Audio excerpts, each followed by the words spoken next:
quem é o tesouro ou a pérola que você tem? Quem encontra o seu tesouro e a sua pérola faz como o homem que vende tudo e compra o terreno do tesouro. Faz como o comprador. Gasta tudo que tem para adquirir a sua pérola preciosa. Hoje nós acompanhamos a comparação, mais uma vez, que Jesus faz do reino de Deus com algumas realidades bem conhecidas nossas. Primeiro ele compara o reino de Deus com um tesouro escondido. Depois, com a pérola preciosa. E, por fim, com a rede de pesca. São três imagens muito peculiares de sua região, da época em que ele viveu. Diz o Evangelho que o reino dos céus é como esse tesouro escondido no campo. Um homem o encontra e o mantém escondido, e cheio de alegria ele vai, vende todos os seus bens e compra aquele campo.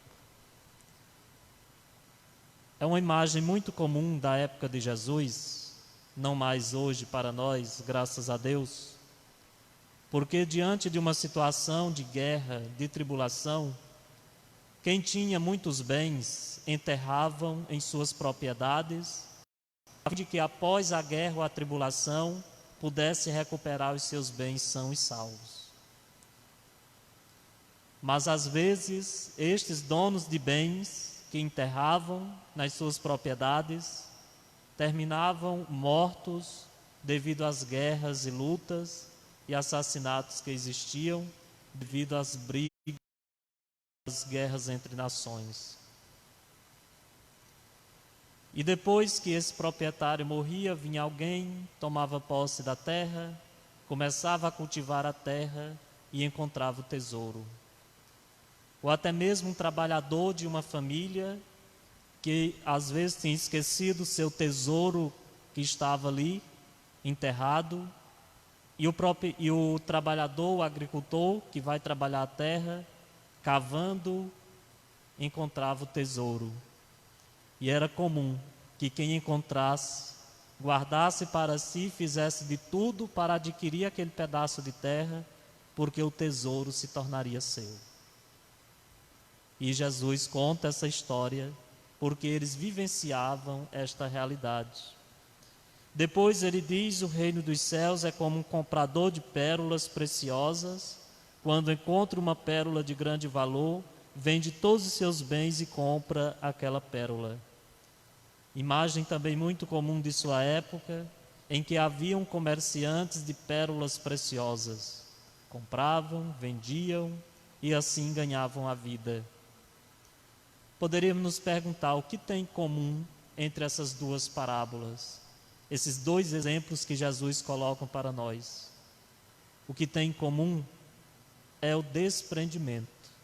Tanto o homem que encontra o tesouro, quanto o comprador de pérolas, quando encontra a pérola de grande valor, deixa tudo o que tem para adquirir o tesouro e a pérola. E o reino de Deus, às vezes nós podemos identificar como uma realidade de poder, como se fosse dono de um grande terreno. Testemunho de Jeová, quando veio visitar este ano aqui em Francisco Aires, bateram na minha porta também, dei bom dia, e aí nos apresentamos, depois foram ler a passagem que falava do reino de Deus. E aí me perguntaram: para o senhor, o que é o reino de Deus? Eu disse: o reino de Deus é Jesus. Não, Jesus é o rei, eles disseram. Mas o que é o reino de Deus? Eu digo: olha, rei e reino em Deus é a mesma coisa. Porque Deus não tem bens materiais. Deus não tem o reino deste mundo. O reino de Deus é uma pessoa e se chama Jesus. Isso nós podemos entender muito bem quando nós olhamos para o Evangelho de Lucas e de Marcos. No Evangelho de Lucas, diz Jesus: aquele que deixar casa, mulher, irmãos, pais ou filhos, por causa do reino de Deus, herdará a vida eterna. E Marcos diz: aquele que deixar tudo isso por causa de mim e do Evangelho. Reino de Deus, Evangelho e Jesus é a mesma coisa. Hoje se celebra Senhora Santana e São Joaquim, e também nos lembramos dos nossos avós, que é um tesouro de sabedoria, que são pérolas sábias que temos em nosso meio, são os nossos avós. E podemos dizer que também Jesus é o tesouro e a pérola de nossa vida. Mas precisamos descobrir isso. Tanto o homem que caminhava pelo terreno e o que procurava a pérola, venderam tudo porque se convenceram que existia um tesouro que valia a pena gastar todos os seus bens. E o comprador de pérola também. Quantos exemplos nós temos em nosso meio de pessoas que encontraram seu tesouro e a sua pérola, que é o próprio Jesus, e mudaram radicalmente a sua vida. Olha o que aconteceu com São Maximiliano Maria Kolbe, durante o período do nazismo, num campo de concentração. Foi capaz de deixar um pai de família vivo e pedir para ser morto no lugar daquele pai de família. Porque ele encontrou um tesouro, o tesouro do amor, que é uma pessoa, que é Jesus.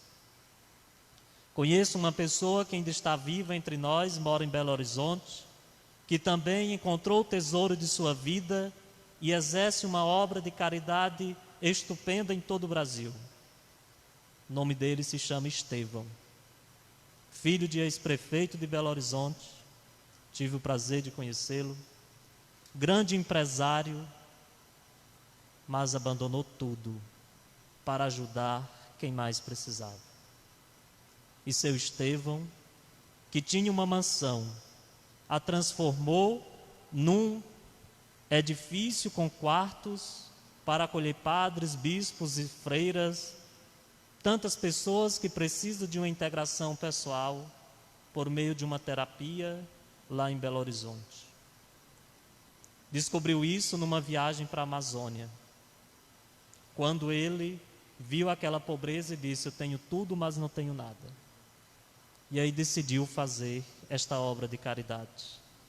E hoje ele transformou a mansão que tinha num pequeno quarto com um banheiro, onde ele reside com a sua esposa.